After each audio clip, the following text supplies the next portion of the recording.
Welcome to Starfleet Universe On Call. I am Paul Franz, owner of Franz Games. I run SFU Online, FedCom Online, and Starfleet Warlord. Just a reminder how to join us. I would talkcast every Thursday starting at 9:30 p.m. Eastern Time. You can either call on the phone to start 605-562-0444. Just follow the directions, and the call ID is 17702. Or you can participate on the web. Just go to the TalkShoe website at www.talkshoe.com and search for call ID 17702 or SFU On Call or Starfleet Universe On Call, and you will find us there.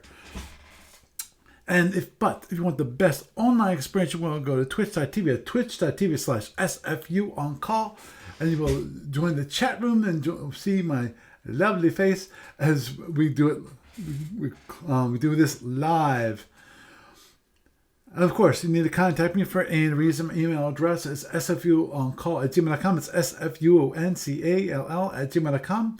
Also, follow on the Twitters. Got the podcasting account, which is SFU On Call. My personal account, which is Paul Franz, PAULFRNZ. There's no T in that.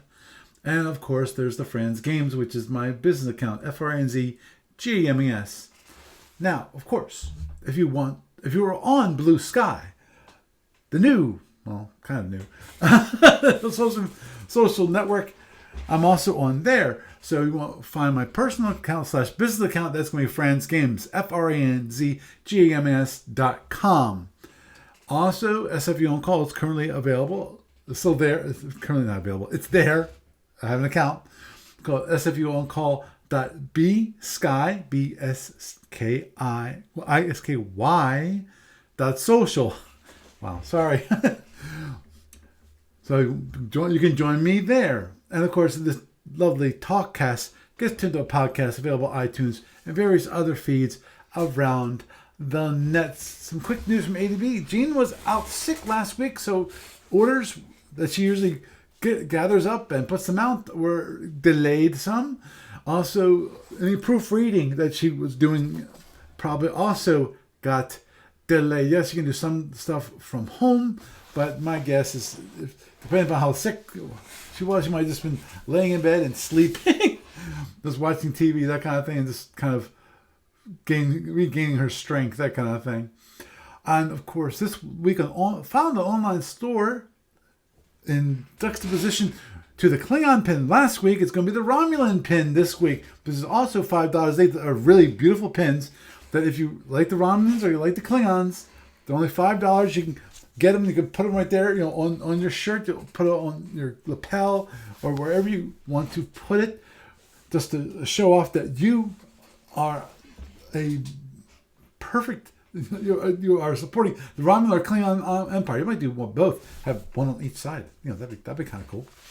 But anyhow, moving onward and forward to the SFU Online tournament. It's still going on.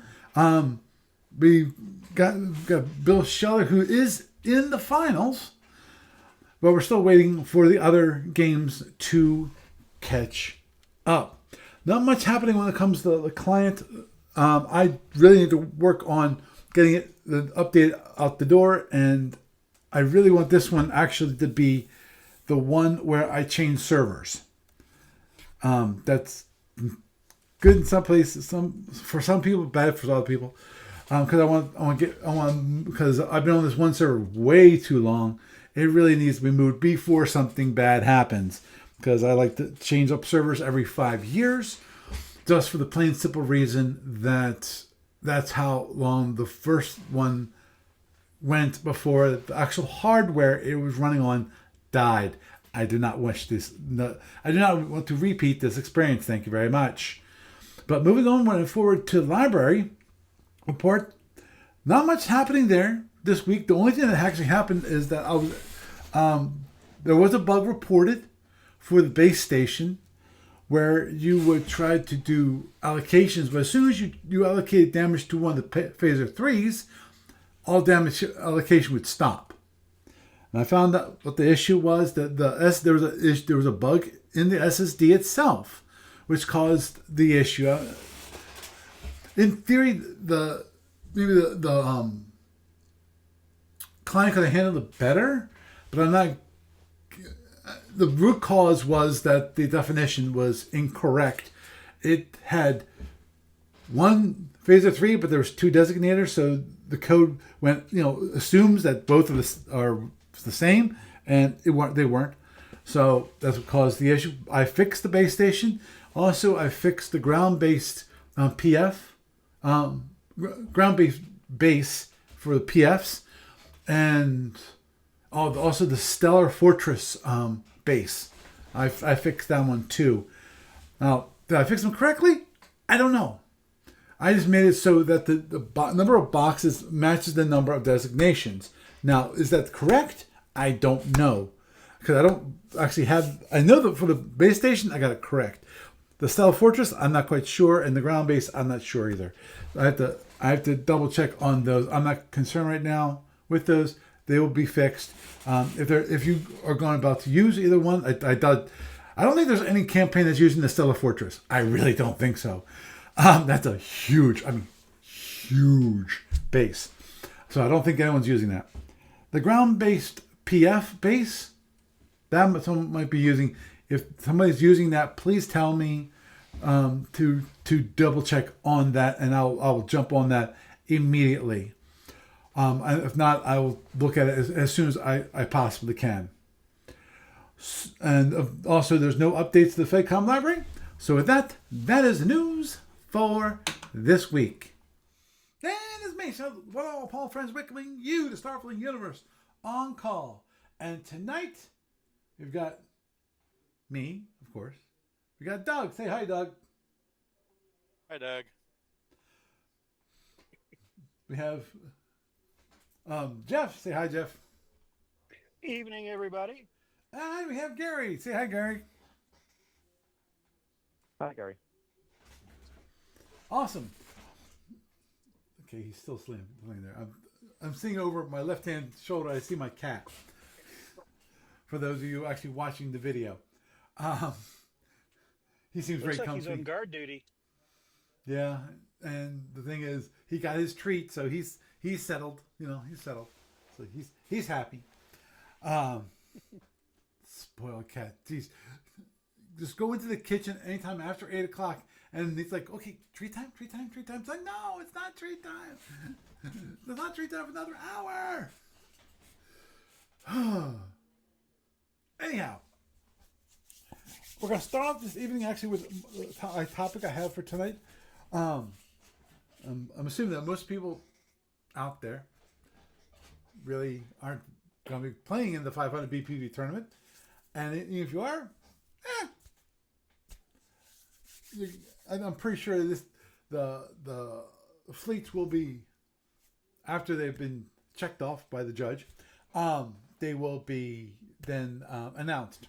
At least that's my assumption. But anyway, good Lord knows this wouldn't be the first time I've talked about either ship selection or whatever before a tournament has begun. So tonight we're gonna go through it.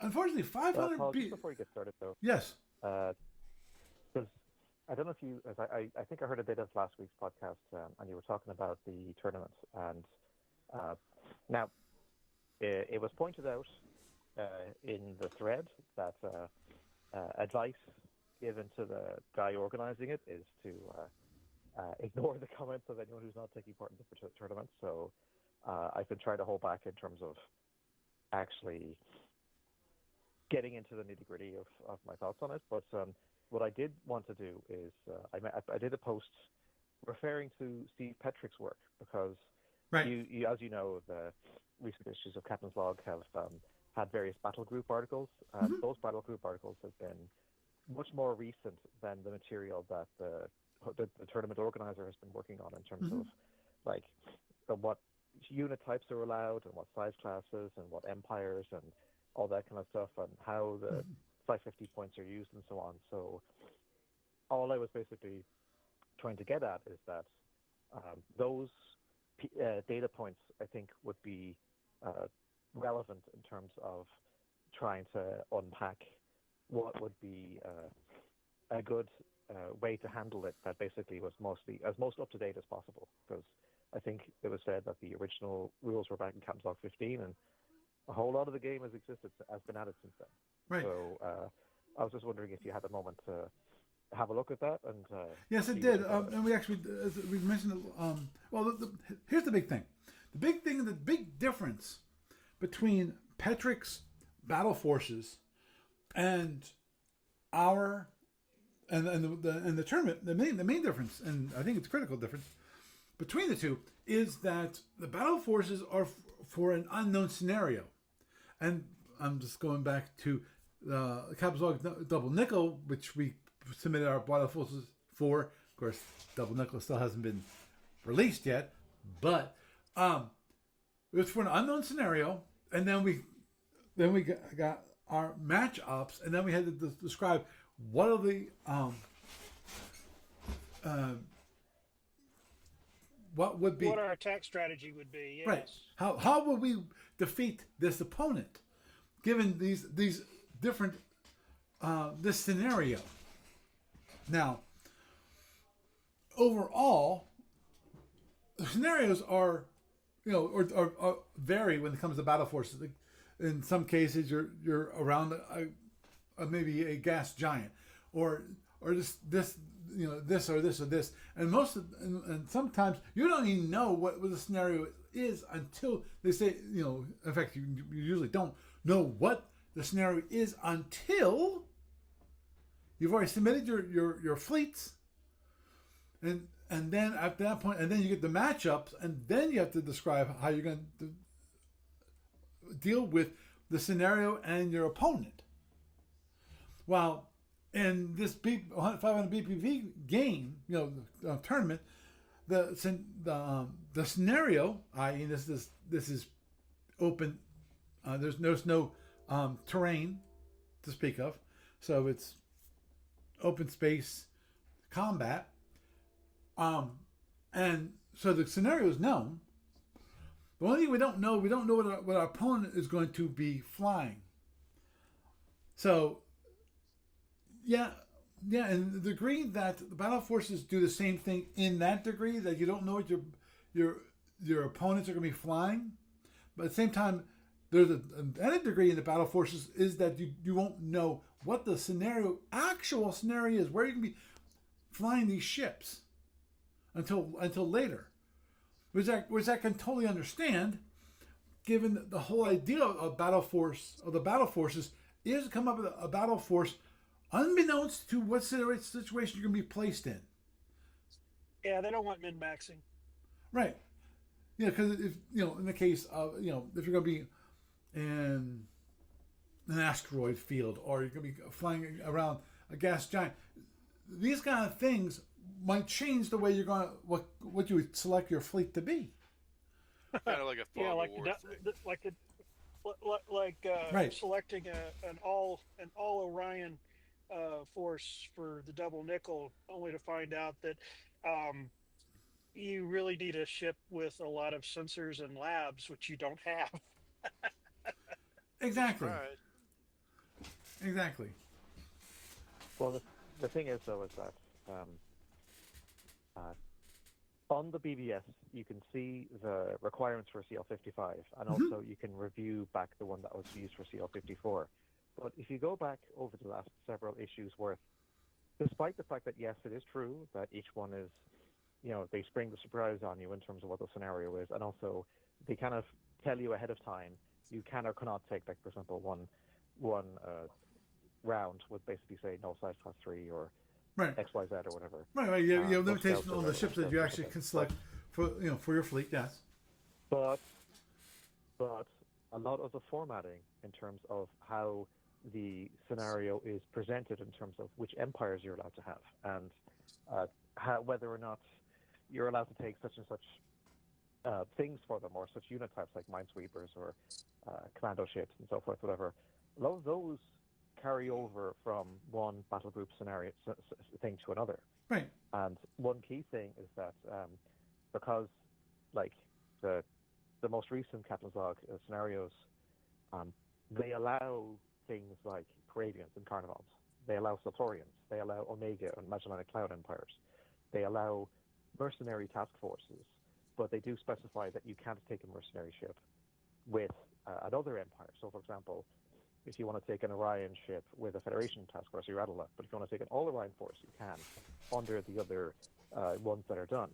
But because the Captain's Log 15 rules were written before a lot of these empires existed, or maybe they weren't fleshed out in quite the same way, the current crop of empires that people are being allowed, I think you yourself were talking about this, that you weren't able to take Sultorians, but you would have been able to have the, under the guidelines, because, for example, in recent Captain's Log battle group scenarios, it has been allowed to take certain factions like Sultorians, even though the scenarios usually take place before Y182. But the key difference is that in most cases, those Sultorian task forces are assumed that they're still in transit, so they don't get T-bombs and they don't get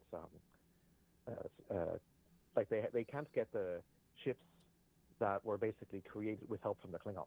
So, for example, the concept of putting a third boom on the Sultorian ships, like to turn a frigate into a Lunite cruiser, that only happened because the Klingons had the computer bank capacity to be able to run the balance studies in order to be able to make sure the ship could function with its warp fields interacting with whatever. And the Sultorians either couldn't or hadn't thought of it back in the home galaxy to do that. So you can't have a new light cruiser, but you can have the regular destroyer and frigate and so on. So in theory, if a more battle group-esque template was being written, then you would look at those like samples like the two that are on the BBS, and those would be the way in which the various guidelines would be presented, rather than the more kind of outdated one that was in CL15. So, for example, if you did want to take a Sultorian, then, depending on what the organizer would say, then they could basically say, yes, okay, it's the same as in CL54 or 55 or whatever it is, and or Andromedan for that matter, or something else. And then basically you'd have a kind of more contemporary way to approach the squadron setup compared to what I've seen so far. But again, I'm trying not to labor the point too much. I've labored a lot already, but because it's really up to the people taking part. But it does seem a shame that already on the BBS, somebody else was wanted to take Paravians, but they can't because they didn't exist back on CL15. And you yourself were say that you would have liked to take a different faction. So had the same allowances been in place that are in the current battle groups, then those factions would be available, if that makes sense. Yes, it makes sense. So that's kind of like the main thing I was getting at. Okay, but again, I understand that. Now, obviously, if you've kept an eye on that thread, you'll notice that the rules have been modified. Originally, the Captain's Log No. 15, you had fixed fleets. Here are the fleets that have been vetted, and these are checked off. Pick one.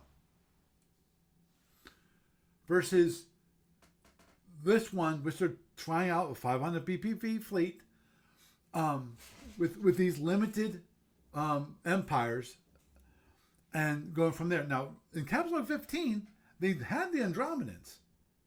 They had some additional ones, and I'm willing to bet there is.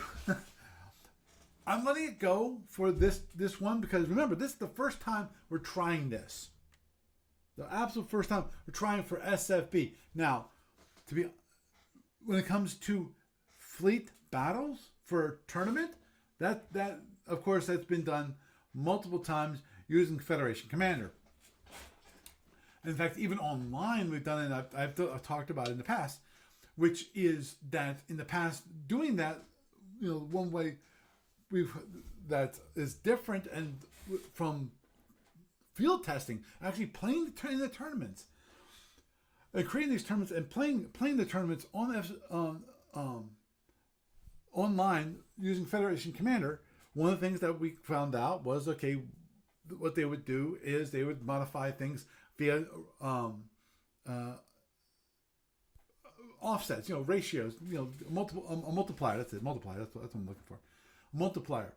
So that in some cases, the ships were worth more, of certain empires are worth more than their actual BPV that are listed on the ships. And depending upon which empire, they had different multipliers. Sometimes they were the multiplier of 1. Sometimes they're a multiplier of like 1.10, so they have a 10% increase.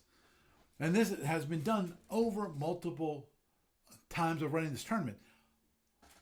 And what I'm getting at is that this is the first time through this tournament, and it's based off the original Captain's Log 15, yes. But other than the initial rules are there, yeah. Ship selection's totally different. And I'm giving the judge and the organizer, Jeff Clark, the grace to say, okay, we're going to start with these. These are going to be the empires to start off with. After we've completed one of these and we've learned our lessons from what works, what doesn't work, and go on to the next one, hopefully they'll have the ability to expand it to more of the empires, because I'm sure there's some people that would like to play the Carnivons, the Praevians, the Celtorians, possibly maybe even the Omega. Some of the Omega races, bring those in. Now, do I think that'd be a good idea? No, I don't think that'd be a good idea. But and especially because in the case of the Omegas, if you have them in the Alpha, where most are alphas, not that the obvious thing is that the kids using the Omegas are get their butt kicked, but not just that. The issue then becomes most people don't know the Omega weapons, so that presents a problem in that category. Well, I guess that's where, because a lot of the current crop of Omega ships are more like middle year ships in Alpha. So if you'd set the dial back to Y150 maybe instead of Y180, then you'd be having Hydron and Xinti and other kind of ships, whatever, basically fitting in kind of closer to what you see in Omega. And then you wouldn't have things like Plasma Sabos either. You wouldn't have the Speed 32 drones, whatever. Right. And also for Tachyon missile users, they'd have only a certain level of missile capability as well. So it'd be a little bit fairer that way. Although I guess the Magellanic Cloud Empires, because they developed their technology a bit earlier, before the Andromedans show up at least. And Right. so they'd still be quasi okay-ish and stuff. Mm-hmm. But basically, but I mean, maybe it would be better in any case to have like all Omega or all LMC tournaments rather than mismatching them with Y180 Alpha. Because when you think about it, even in Alpha, if it was Y175 or Y178 Alpha, then you wouldn't have Speed 32 drones or Plasma Sable. So things would be a bit closer to what you see in the battle groups anyway, because I don't think we've had a battle group that's been in Y180. They've mostly tried to stick in the Y170s because I guess they don't want people slinging Sable Plasma around too much. But so I mean, like as you say, in the long run, it does open up some interesting possibilities. Right. For what very little it's worth, I definitely think that leaning more heavily into what the template of the battle group rules have been for those campaigns, I think would be a good idea. Although, actually, one final thing I'll say is that if the Praevians were allowed in the current campaign, or the Carnivons for that matter, because in Y180, the Carnivons get Speed 32 Death Bolts. So I'd argue that they'd still keep up pretty well with their Kzinti and Lyran rivals. But the Praevians don't have a stable quantum wave torpedo. So they do get a heavy battlecruiser in Y180, but I'd be curious to see whether there's a fall off in terms of like how effective they are relative to their a Plasma Empire tournaments group 500 or 550 PPV. Right. So, the difficult. It'd be interesting to see whether that's true or not. Hmm? Oh, understood. The difficulty, obviously, even in this current tournament, and one of the rules is no conjectural ships, and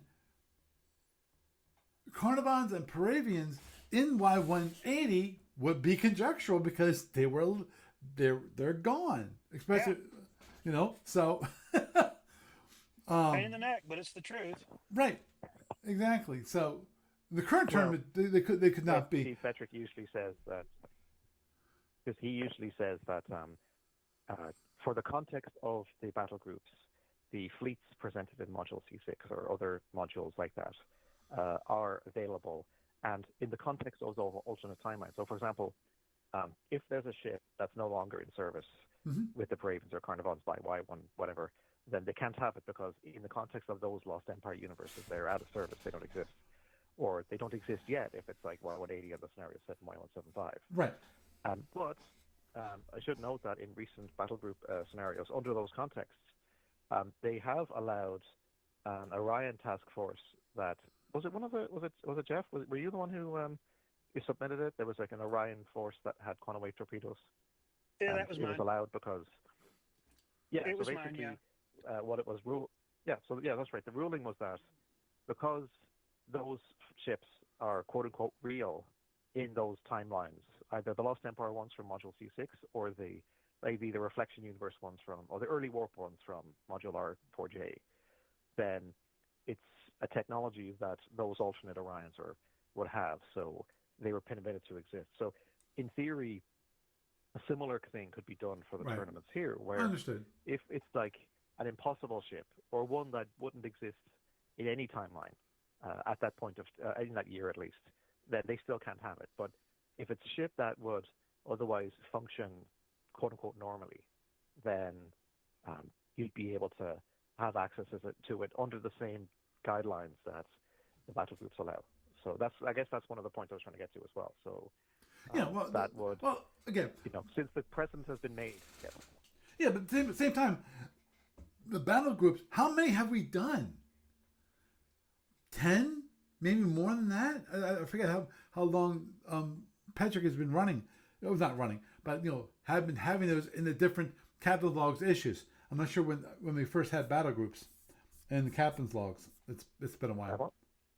I want to say there's been at least 20 because I remember like even some of the earlier captain's logs have them because back then it was SFE only, but then once Federation Commander came along, they started doing parallel battle groups one for SFE and one for FedCom. Yeah. But in recent years, there's been a shift towards theming them more because I think it used to be that they just say here's a certain number of points and do whatever. It wasn't necessarily structured the way it is more lately.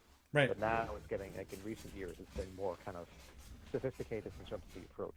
So you can see like with Captain's Log 49, 50, 51, 52, and so on, those have gotten kind of better and better in terms of, and also it seems that they've kind of moved away from, because there have been issues of Captain's Log where the scenario was basically a solo scenario because you were dealing with some sort of monster or like an automated thing or some sort of or whatever it was.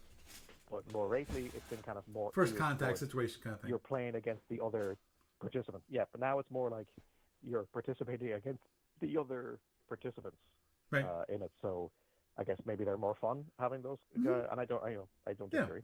But as long as there's an even number of participants, because some years there's maybe there's like an odd number, and that odd person either gets left out or they get maybe random against 500 Fraley shuttles or something like that, and the Power Reaster. And I mean it's I feel like I've gone against my own statement about not wanting to lean too much into it. But as you were saying, for the current tournaments, it's the training wheels, I guess, are still on in terms of right, exactly. The point concept functions the way that the FBS ones have.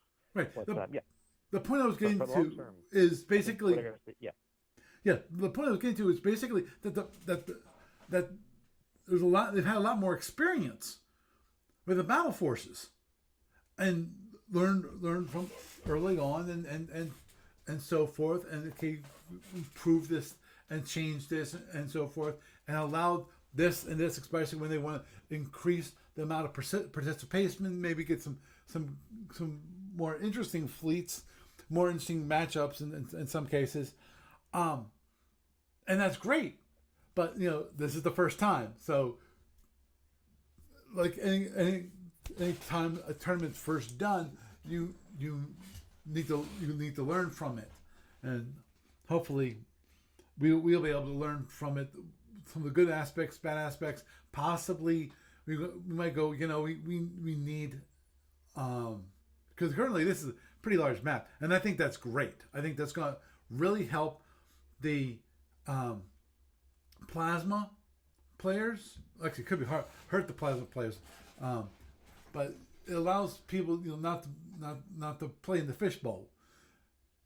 So tactics change in that case.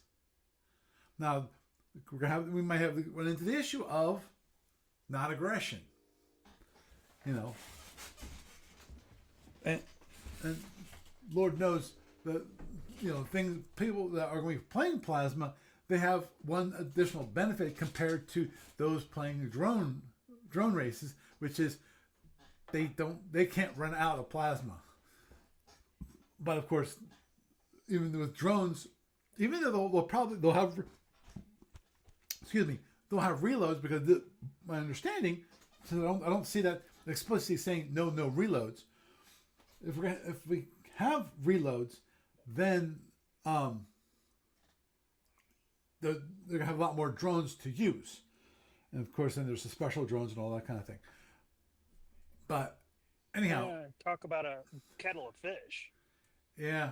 So can of worms. right, exactly. So we're going to see, how does this whole work, all this work? When it comes to actually an open space battle, does it work?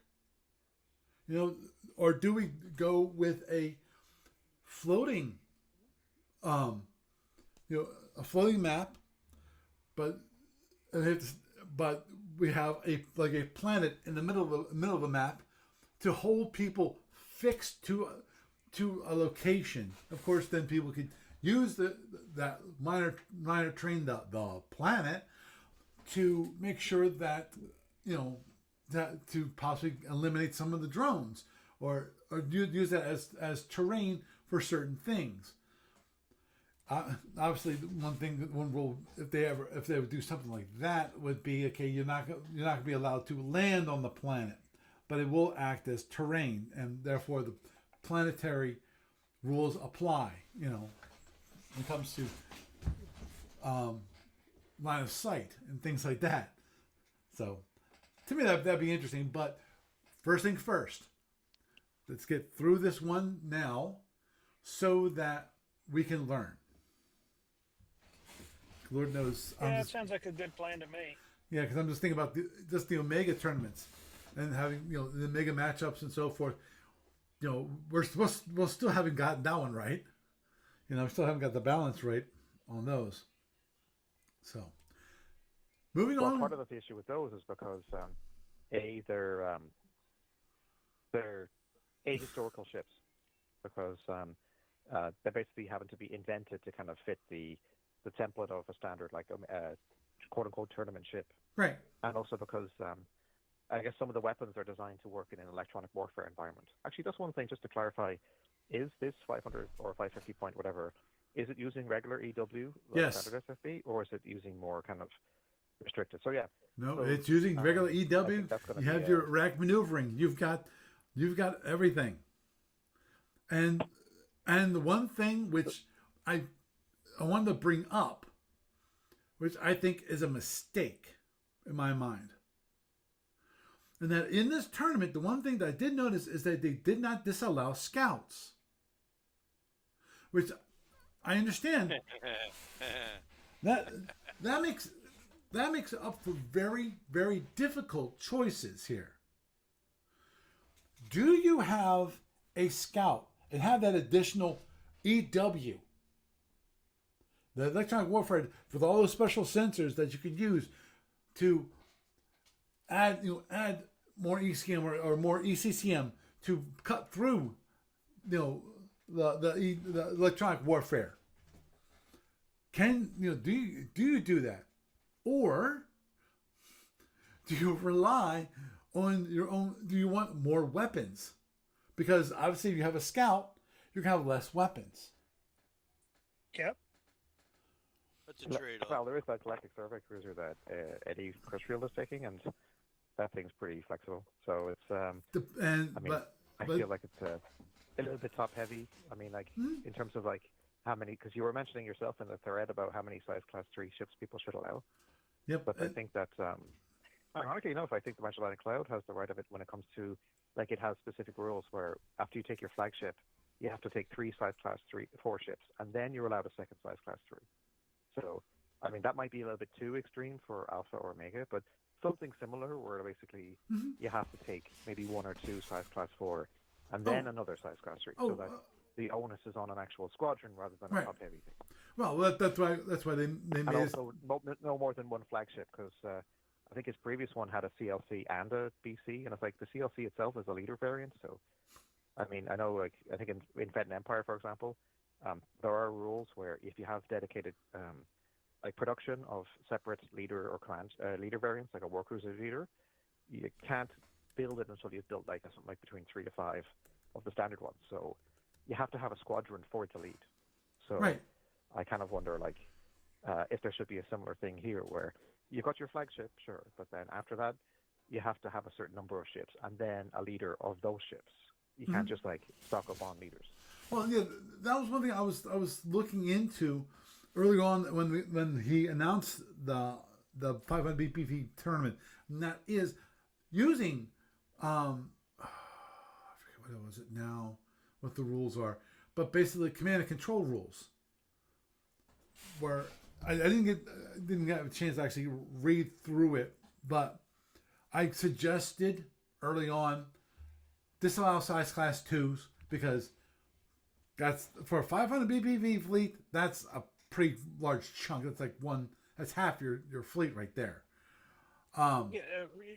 Size class 2. Okay, so you take the Dreadnought Plus, and then in order to make it a quote unquote fleet, you equip it with 20 supernumerary shuttles of some kind or another. No, that doesn't work. Right, exactly. That's why it's like, okay, no size class 2, get 2 limited size class 3.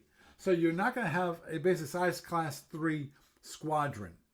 Was what is the whole idea. It's more of a fleet, and with a minimum, at least you have to have at least 1 size class 4 ship, and I can see that because of the big issue, of course, size class 4s is with size 2 size class 3 and a size class, you're limited to, you're almost kind of required to get a size class 4, because I don't think there's any size class 3 ships that are like over 200 points. Even with fast drones, having to pay the cost for fast drones and things like that. And actually, this one, yes, true carriers, yeah, PF tenders, yeah, mine layers, sweepers, monitors.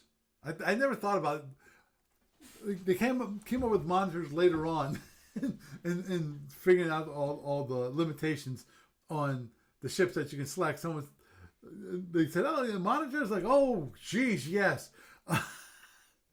Because I forget if monitor if they're size class 2 or size class 3. I think it might be 3. But they're a weird thing. Most of them are size class 2. They look a lot like a battle tug refit, but at the same time, they're the Starfleet battles equivalent of Liberty ships with guns bolted on. They are. It's funny because about the only time you ever really see them in use is either 1 in really specialized scenarios, or 2 in the beginning of F&E when you don't really have anything better than monitors for system patrol craft. Right. And the whole idea of monitors obviously is defense. So it's got a lot of weapons. It can't move very fast, but it has a lot of weapons. Nope. And the one other interesting thing is, if memory serves, almost every single monitor out there can hit on impulse power. I have to check that one. I don't know about that rule. Wow. Because as I recall, the basic design is you get 6 warp and 6 impulse and a SCAD of reactors, either standard or warp, depending on whether you're using photons or not. Mm-hmm. Yeah, and they got rid of Well, also. there are such things as Yes. they did add such things as light monitors in recent SFB modules, but I think actually because in Shapeways, I mean back in Shapeways 1.0, I don't know if they'd actually gone through with it, but there had been talk about doing NBAR specific monitor designs so that you weren't just using the generic Federation style monitored thing. You'd actually have like a Klingon monitor would actually look like a shape that the Klingons would build and so on. Right. But I have to double check about that head thing, because I think some of them you're not allowed to head at all. Like they're basically stuck, like they're purposely meant to be kind of thing. Because that's actually another thing to go back to the battle groups is that they're usually barred entirely from those kind of. Yeah, you might be right. I'm thinking. So I haven't looked at those rules in 20-something years, so you'll have to forgive me if I've got a little bit here or there. Maybe it's they can do EM under impulse power. That would make more sense. Mm-hmm. Also, they got. But there is also, if you got an ISC fleet, they can have a command cruiser for 220 points, I believe. So they're overly pricey compared to most Alpha Empires, anyway. Yeah. Well, there's the ISC. If you don't bring the gun line, you didn't do it right. Mm-hmm. But if I may interject here, I did a little playing around with some of the rules, looking at this tournament. I noted that the Vudar could be an outlier, but their war cruiser is 125 points. They could bring in 4 war cruisers, and that's a pretty decent sized squadron right there. They could also substitute one war cruiser for a frigate scout, because that's actually their only scouts are the frigate or a survey cruiser. yeah, well, the biggest problem with war cruisers is aren't there some war cruisers size class 3? They are. Most yes. of them. And you're only allowed 2. Yeah, so unfortunately the Vudar have a reduced fleet size because of that. They basically they've only got 1 or 2 fleets they possibly can bring to the battle. Mm-hmm. Yeah. And the Hydrons actually are another one that I take umbrage with, because the limitations on fighters means they aren't going to bring in any of their BCHs, because all of their BCHs have casual PF mech links, and the fighter caps mean, first off, obviously no true carriers, but it also limits their fusion fleet. So they are basically forced to bring in a Hellbore fleet, and as a result, there's only a few fleets they can actually bring to the battle. Also, You're limited to a squadron and a half. 18 fighters. yeah, that's 2 Rangers and no Lancers. Yeah, well, I'd have to look at the hydrants myself, but you do have. Remember, the one thing we really didn't want to have attrition units in at all. But unfortunately, if you're going to play Lyran or Hydran, you've got to do it, especially year 180. Yeah. At 180, the Hydrons are, if you don't let them have attrition units, then why bother? Not only that, nobody can bring in heavy fighters. Right. Right. No heavy fighters, and you're only allowed 2 size class 3s. What do the Hydrons have left? I mean, they don't really have a lot in the cupboard past that. That's correct, because they have no more Lancers. They've been taken out of service. All they have are the Hunters, not the Hunter frigate, but the Hunter war destroyers, and that's their only size class 4 at that point. That and a few variants. Like I'm pretty sure that the Hydrons are still, like, the majority of their fusion ships are still in service. Like, they haven't been phased out in universe. So, I mean, maybe it's just a case of how the tournament rules are being set up or whatever. But I mean, there's still a lot of Stingers and ships that they're flying off. And they are like Halbor units aside, they are still a heavily like hybrid carrier fleet, whatever like that. I mean, maybe it's just a case of like the this scenario rule is not quite, fitting what it is. But I mean, in theory, anyway, there shouldn't really be an issue in terms of a person being able to, like, if they want to go all fusion, then they with the corresponding fighters that they've had. But the other thing too is that usually, I mean, just because you have like mech link refits on your ship doesn't necessarily mean that you have to because some empires, I guess you have to go through like the Master Starship books, because there is a Hydra Master Starship book and a Lyran one too. Some empires, the mech link refits are universal.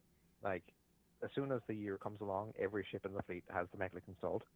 But others, they're optional, where even if it's such and such a year, then you don't have to have all of the mech links paid, especially because if you're not planning to buy the PFs to go on them or the interceptors or whatever.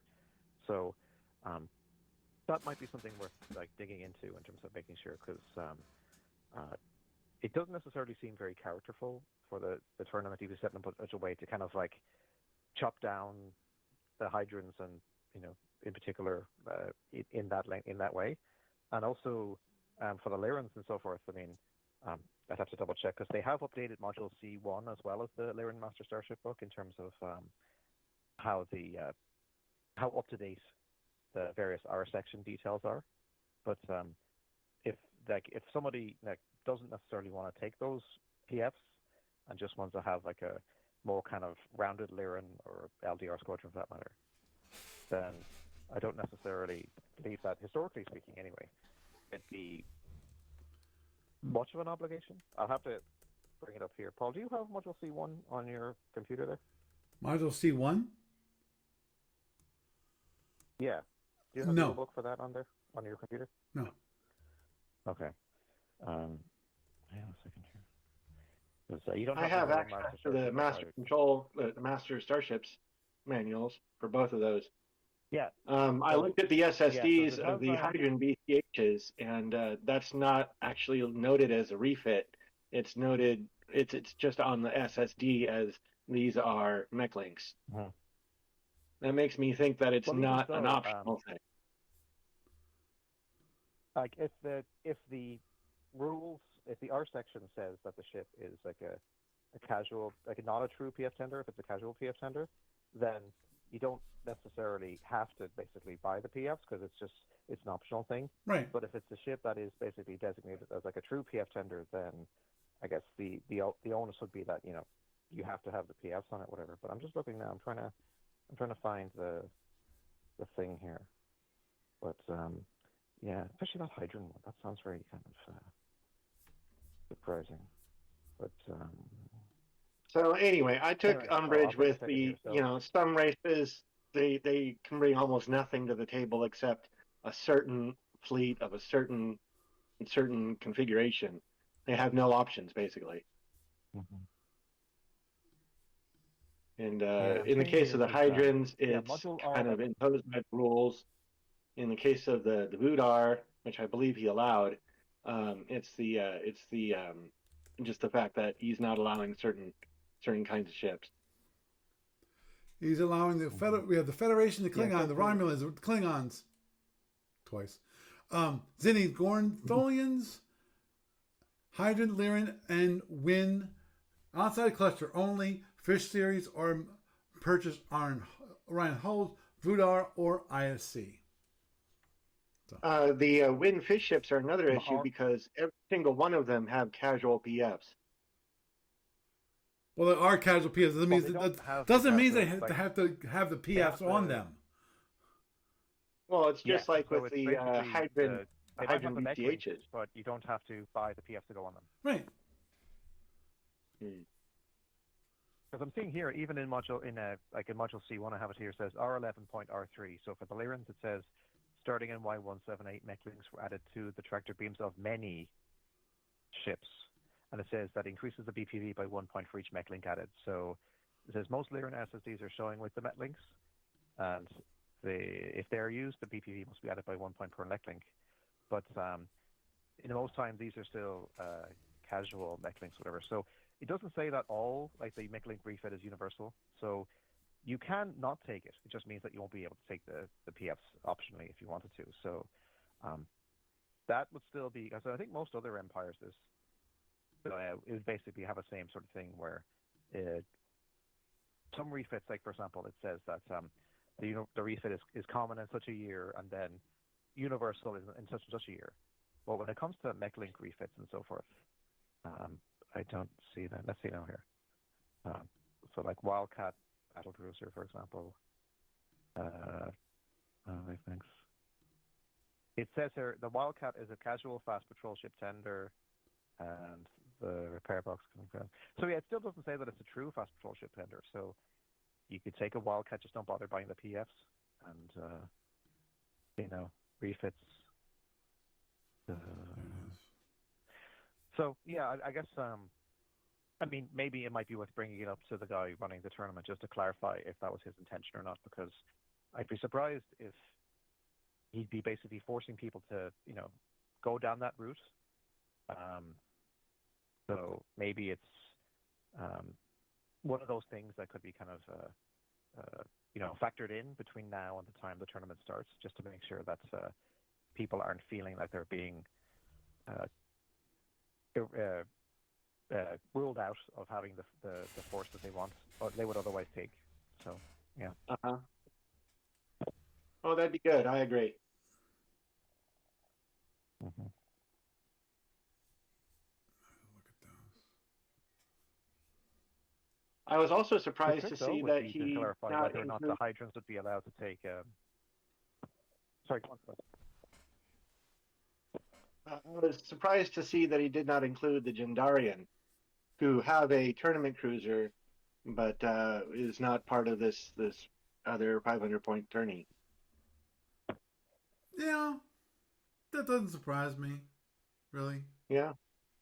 Okay. Maybe there's not a big demand for it. Yeah, and we're talking about open space Jindarians here. are kind of a weird one to start with. Yeah, Jindarians mainly, when they're in combat, they're combat in an asteroid field. That's their natural place. It's I agree, but they do have a decent number of metal hull ships nowadays. So you could say that they're not allowed to take any of their asteroid ships. That this squadron is basically like a screening force. It's like patrolling the area beyond where the colonies are, so their asteroids are, so that it's to basically make sure that any intruder like an Andromedan or whatever is not getting too close to the point where they could harm the civilian population. That's how I'd suggest. I think it's something similar where in the Captain's Log battle groups they basically usually restrict the Gendarians to metal hull ships only. I think that should be reasonable. Because there's a couple of pretty decent ones that they've been given in recent issues of recent SFV modules as well. So it's like a medium strike cruiser and the light and heavy ones that they had before and so on. So I mean, it would definitely be interesting, but I think it would be fairer to basically, for them and for their enemies, to bar access to the metal hull ships. Yeah, I agree. If the Gendarians were involved, that would be metal hull only. I agree. And yeah, the Gendarian tournament cruiser is based on their largest hull, their largest metal hull ship. But I think they can provide a pretty decent force out of their size class 4 metal hulls. The problem, I suppose, is that the Gendarian tournament cruiser is considered very weak. Oh, it is very weak. But I played Gendarian in campaigns and had a lot of fun with them, but their asteroid ships are best when you put bombers on them. And all around, they tend to be very good at range 15 and not so good at range 3. Exactly. Yeah, the thing is that from the looks of it, PFs are basically, they're worth like 40 points. Each. So that's additional 40 points. So if, in theory, if you had a PF tender, you've got a dreadnought right there. If you have a full PF squad, so basically what you'd have is you'd have your PF tender, and then you'd have your squadron, and that would be it. Yes, Okay, so I agree. if you're going to take a PF tender, you'd take an Ox PF tender, then you'd bring a squadron of frigates, maybe with a destroyer leader for a flagship, and that'd round you out for 550 pretty quick. Yeah. Well, you could go Remember, the same route and 500. do an ox carrier. Well, at the moment, auxiliaries are not allowed. But I'm not going to understand that because good grief, people. Yes. You know, those things are not That's really. that's another thing that the battle groups are good with in terms of saying no auxiliaries, no earlier ships, no National Guard ships. It has to be kind of like no spamming with shuttles and so on. Although I remember one time, Paul, you were given a mulligan in terms of the Andromedans because you took a force that was all satellite ships, and so they let that pass. But Well, that was also for I guess the Fed question Commander would be, too. Yeah. yeah, Yeah. because he took a whole bunch of Vipers at least. Yeah. Well, Yeah. here's the thing is in Federation Commander, when it comes to when it comes to couriers versus Vipers, the Vipers are cheaper. They have around the same amount of protection on PA panels, which in SFB they're not, but in FedCom they are, and they have around the same amount of weapons. I agree. Yeah, go with the satellite ships every day. You know, and it's like, and the thing is, I also used one specialized ship there, which was the Recon Cobra. So I have at least one displacement devices in the whole thing. So I thought it was kind of clever. Yes. To get back to the hydrants for a second, there is a thing here. Well, actually, I'm just looking at the module C1, the most recent edition, I think 2015 edition or so. How has it already been 10 years since that module first came out? Time flies, that's A why. section where it specifically lists that there are certain carriers that count as quote unquote true carriers, and so everything else, even if it's got like a whole bunch of stingers, does not count as a true carrier. It still counts as a casual carrier. So that's things like the Cavalier, the Iron Duke, the Trooper, and the Ulan CV. And those basically are apparently they're the ones that are allowed to have heavy fighters as well, because I think you have to have they can't launch heavy fighters out of the standard launch tubes. They have to have like dedicated. They have to basically give up regular fighter bay space or whatever. So there's not too many of the heavy stingers going around. But then there is actually a question as well that even if you basically allow a standard range of like the Ranger and so forth, do you basically put a limit on things like the Hellbore, the Stinger T, that sort of thing? Or whatever you call it, the Stinger, the one that has the Hellbores, that sort of thing. Right. Because I have seen those kind of restrictions in place before as well, because they don't want people to like min-max their Stinger fighters either. Because that's the handy thing in FedCon, because FedCon basically reduces the number of Stingers that a Hydron line ship has. Like the Ranger only has 6 Stingers instead of 9, that sort of thing. But I'm just curious as to like,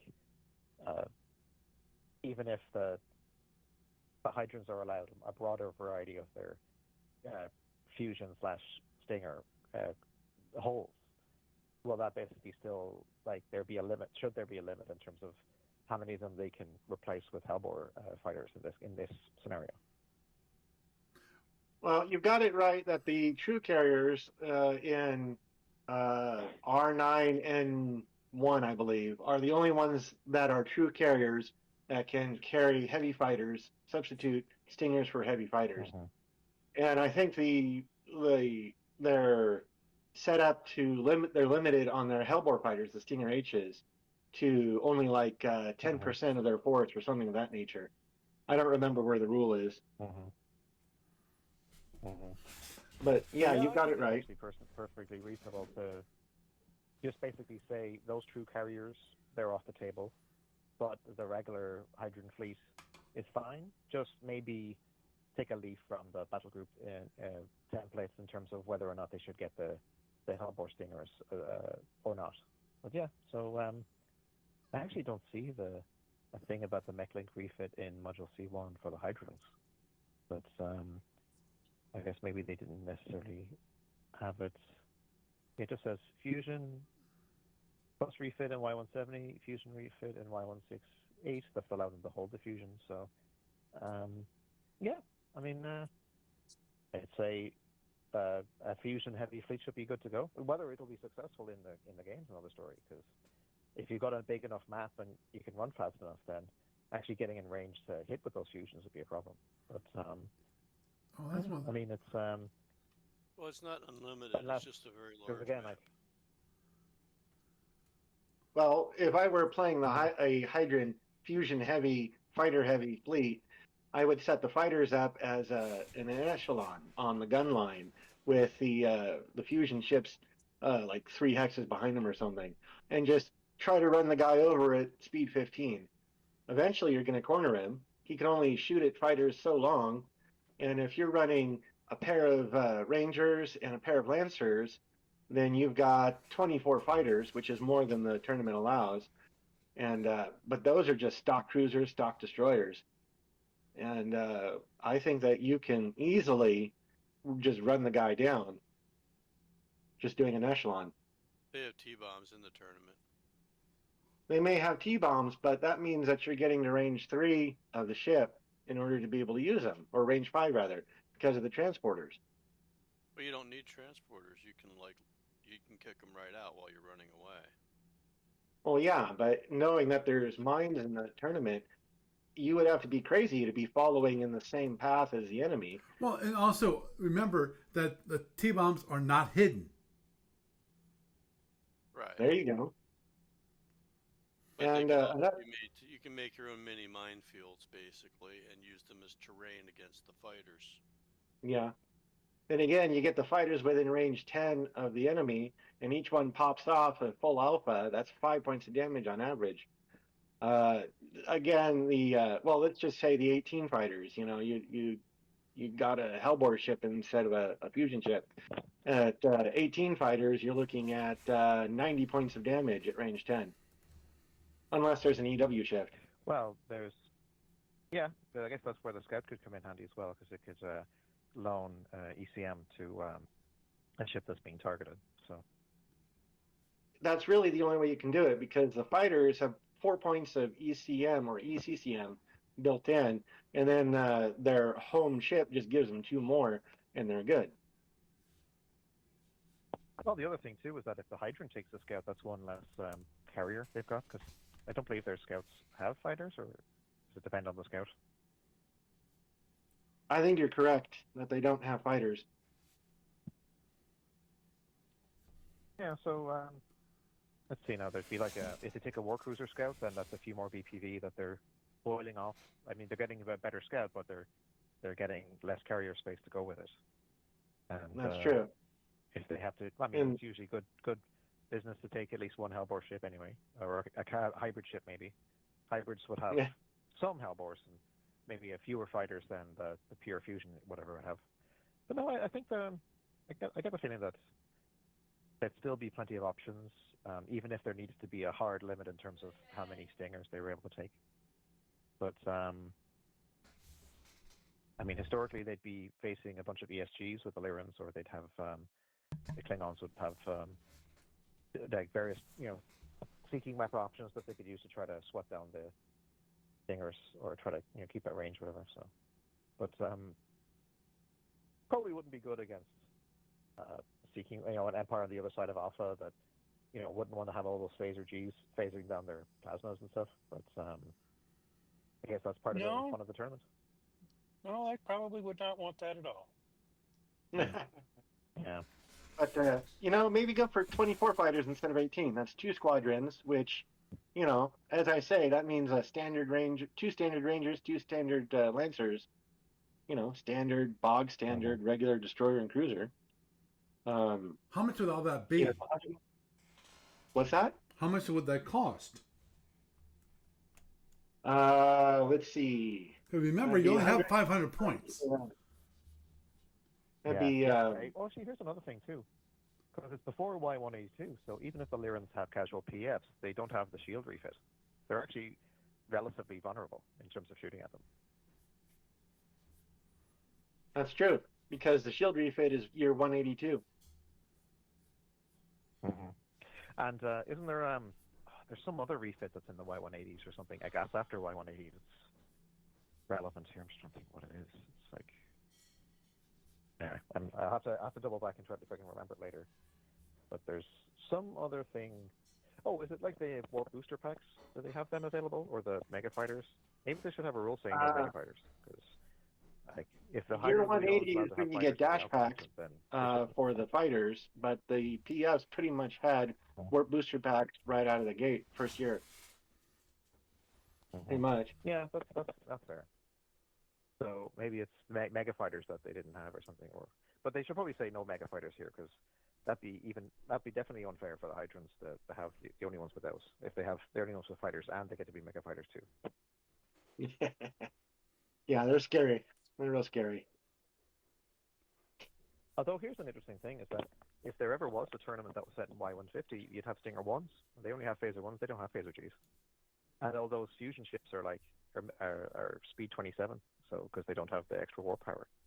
So in the long run, I do think that a middle years tournament would be very interesting in terms of like, and actually in the middle years context, that's where I think things like module R4J would be useful, because you'd actually be able to give the Romulans a fleet that's competitive, because R4J gives them all those Shadow of the Eagle, like warp-powered cruisers that match in with the era, and they'd be able to compete rather than be stuck with all those sublight ships that they had historically. So I think that would be a fair thing to permit them in that circumstance. I like that idea. And it would be easier to fit in things like the Paravians too, because they don't have to worry about fighting against empires with plasma sabos. Like, they've got a pretty good middle years fleet, so they'd be able to mix it up. And even actually ISC players would have a chance to. I mean, they're unrefitted ISC ships are still scary big, but they're not as scary as they are in Y180. Like, no PPDs and no plasma Fs, and no phaser refits, no plasma F side fighting for plasma Fs. So they're much more kind of like slightly meaner Gorns, but they're still more competitive in terms of like, you're limited to 500 points, you can only take so many of them, and so forth, whatever. So you're not basically able to bully your opponents the way that they would by the time of the classification. I like the idea. But to circle back to the Paravians, I think you're going to get a lot of people who want to get the Paravians out of the tournament. The tournament Paravian cruiser is based off the command cruiser. It's been in Starfleet Online for several years, pretty much ever since the Paravians came on the site. And I've flown it several times, and I've found nobody that can beat it. And I think the standard idea is that they're too powerful. 28. Say again? Oh gosh, that's the tournament Paravian has what, 8 1s and 5 QWTs, if I'm remembering. I think right? it's 6 phaser 1s and 5 quantum wave torps. Right. And because of the power curve on those, if all you're interested in doing is just keeping up an attrition battle, you can almost fly it like a medium speed Zenty, and just absolutely stay at range. And yeah, it's an interesting style of cruiser to play. The thing about it is that it really is game breaking in certain areas, but it doesn't survive very easily against somebody who's willing to just throw up right up in your grill and drop a whole bunch of photons in your face. I agree. I wrote a tactics page on it, posted on my website about the Paravian cruiser, and that's exactly right. That if you're able to swallow the first bolt of quantum wave torps, and just get close to them, you could just smack them around every day. Nobody's willing to do that because they see 5 quantum wave torps doing, I don't know, 9 points of damage when they come barreling in, and they don't want to take the damage, take the 40-some damage. What the other aspect Well, that that's makes the spread out over quantum three wave shield torpedo arcs, though. Like, that's not concentrated. no, Because, it's like, like you get a little bit of splash damage, but the thing is that it takes so much concentrated phaser power to knock one down. They might as well be plasmas for that. It's like I advocate that you don't even bother to use phasers on the quantum wave torch because it's such a bad deal for you. that's right. There's no point in doing it. The only thing that you can really do, particularly in the tournament against quantum wave torpedoes, is to weasel them, and they don't do enough damage to justify it. I agree. but the other thing Unless too they is start that overloading. because they require warp power to overload, like you're not getting too much damage. It's basically the equivalent damage of like a PPD that's well aimed, of one That's PPD true. rather, maybe That's 1.25 PPDs rather. So per turn rather. that, But that I guess that's true. That the maybe if thing you're in is a that most of the time, if you're going to play the Parabians the way the rules are written for them, you don't actually overload unless you run up towards the very end of the turn and you have a impulse one opportunity for an alpha strike. That's about the only time you're really going to want to do it, because if Mhm. otherwise it just doesn't make sense. I usually like to overload on the first turn. Speaking as a tournament Parabian, overload on the first turn. Just overload 2 of them, not all 5 of them. Right. Generally, you've got enough power. You've got 38 power, and only 30 warp. But you got enough power to overload 2 of them, and that keeps the other guy from wanting to come in on you, because then you're gonna kill a shield, do a few internals, and he may or may not get his shot. That's right. So I like to overload the first couple just to dissuade the overrun. The mind game is very important with the Pravians, more so than most of the others when it comes Yes, down to it. but if you fly them like a kestrel, if you just do like a saber dance or something, a plasma ballet, the Parabian does very, very well. Yeah. But to go to the 500 point thing, I think that would basically, especially because if it was middle years, because they don't have the APR refit, and they don't have their war cruisers or anything like that. So some of their ships you kind of would have to take more care, especially because if you're in an electronic warfare environment, like I think that it's easier to basically EW away the splash elements, because the torpedoes have, I think it's ECM they have, but they don't have ECCM. It's like one of the That's like correct. the reverse, but regular. Yeah, they've got remember which one. they don't have ECCM, they have ECM, and Mhm. that's defensive only for the weapon. Right. Mhm. And that's what Meaning- makes So if the phasering them target is down such a going raw off, deal. you don't get the. Right. Mhm. That's one of the things that makes them kind of Oh, by the way, annoying in mass. oh, by Yes, the way, indeed. I was just looking at Module C2, and it seems here that for the ISC, historically their rear-firing plasma torpedo refits, it looks like it basically took until Y181 for it to be universal. So it could be that there'd be justification, like say for example, if it was found that they were too powerful in the tournament with the plasma refit, the rear plasma refit, you could say that your squadron hasn't had it. It's not their turn yet, so they have to make do without it. It could be, but I don't think it's going to be a big issue. Sure, they've got their cruisers got like 4 of them in the rear, but they can't use hardly any of them against ships. So if you've got attrition units, then they're very powerful. Unfortunately, we've made rules that say no attrition units, basically. So they're useless. So send them against the Lyrans and Hydras.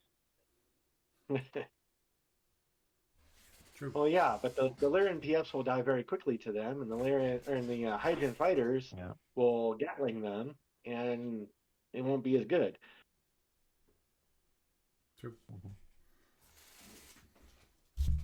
Well, gentlemen, it's been a wonderful night, but we need to shut things down because it's getting late, especially for me.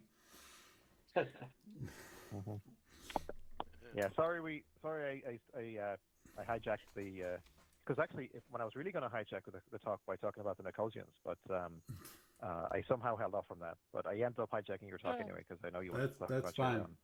Your squadron selection. So That's fine. Although maybe you could ask Jeff if he'll let you take a Sultorian force, and then you'll have a whole new force to pick.